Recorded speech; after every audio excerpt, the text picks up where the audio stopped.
Chuck, think Daddy's home.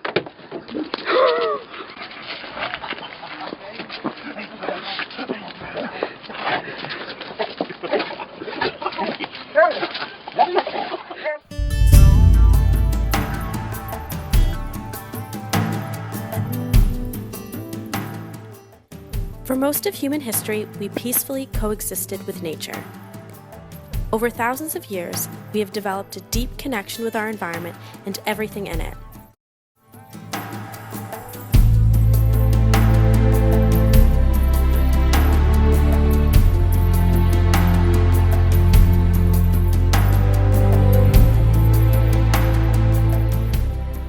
While modern technological obsessions and the rise of huge cities have largely pushed us away from nature, people all over the world have found ways of preserving our connection to it. Whether it's by having a pet, tending to a garden, going hiking, or playing sports outside, there is something to say about our fascination with the natural world. Yeah, I'd say it would. It's nice to get back to nature, and I don't know, it just seems real. When everyone's sort of feeling cooped up and stressed, which is quite often in the city, I like to sort of have a wander, preferably through a park or something. I guess so. It's a fun for everyone, like Oxford and stuff, but I love the look of it, especially out here. We farm, so again, crops, we're always testing soils and that kind of thing. So I guess it's got a significant link in that regard. But yeah, we're always outside, so we're always sort of looking at nature and, I don't know, take it in. It's a nice place to retreat.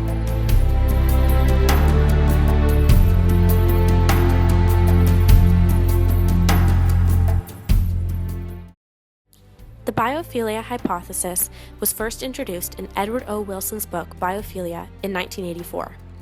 According to Wilson, he defines biophilia as the urge to affiliate with other forms of life. Thus, the biophilia hypothesis states that there is a natural bond between humans and other living systems.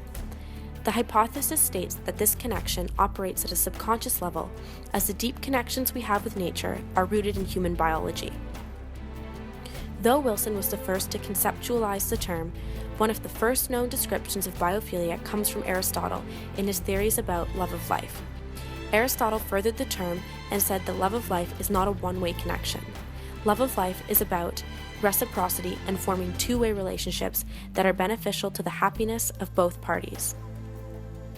It should be noted that biophilia does not just encompass plants and trees, as many people believe when they think of nature. Biophilia is also about a love of animals and the weather.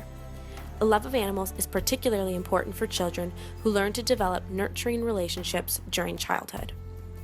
A great example of the biophilia hypothesis is the attraction adult mammals have, particularly humans, to baby mammals across all species. We tend to find the faces of baby mammals very attractive, much more so than adult features. The theory suggests that this positive emotional response has increased the survival rates of mammals. This is also the reason people go to such great lengths to care for animals and plants. Our natural love for life helps us sustain its existence.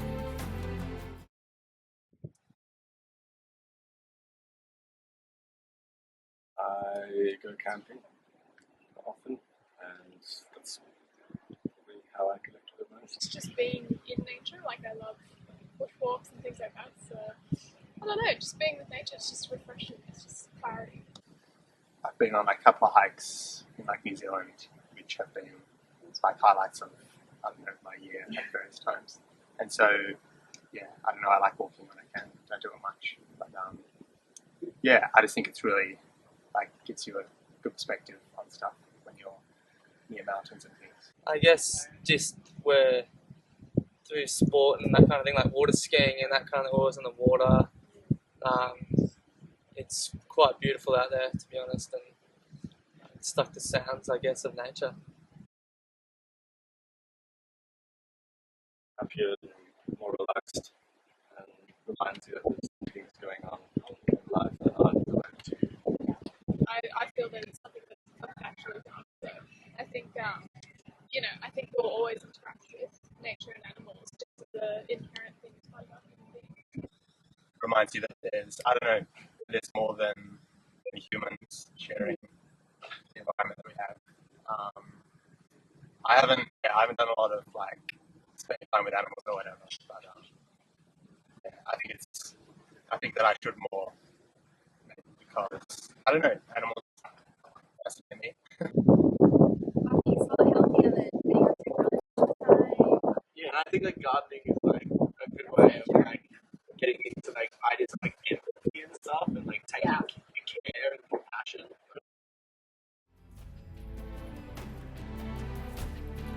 Friluftsliv is the Norwegian embodiment of the biophilia hypothesis. Translated loosely, it means open air life, which characterizes Norwegian culture. Norwegian culture embraces nature, and Norwegians enjoy the outdoors as a way of life. Friluftsliv embodies 3 key R's among living things: recreation, rejuvenation, and restoring balance. The most popular forms of Friluftsliv is a long nature walk that starts and ends at the home. Friluftsliv is embodied in their law of allemannsrett, which means all man's right. Norway is one of the few countries in the world that honors the right of access to and passage through uncultivated land in the countryside, regardless of who owns it. It is also applied to cultivated land when it is frozen and snow-covered.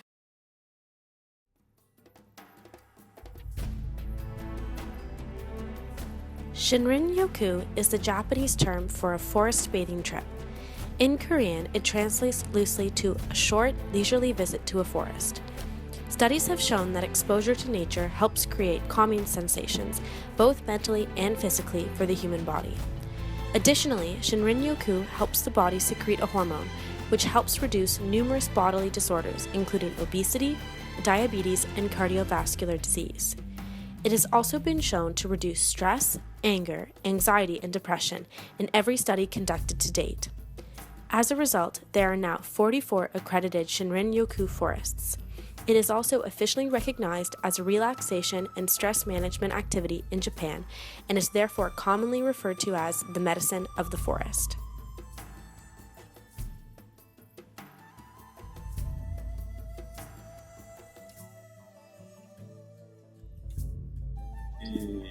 Going to the beach, I guess, is a pretty common Australian thing. That's connecting with nature, and I think camping as well is pretty common Australian. I think in Australia we do have a good connection with nature. I think, you know, a lot of our country, there's a lot of greenery. Like you look around the city, we still have a lot of trees. People sort of congregate in parks when they can, I think, just to sort of spend lazy afternoons. I guess Australia's got like a bush culture, and that's sort of how the world perceives it, but I'm not really a part of that much. So I wouldn't really know. But it's got a stereotype of people engaging with the bush. No, I do think a lot of us take it for granted around here. I don't know so much about other countries and places and stuff. Yeah, I mean, like, I don't even realise how nice stuff is half the time. Stereotypically, yeah, I feel like Australians definitely have a connection with the outdoors.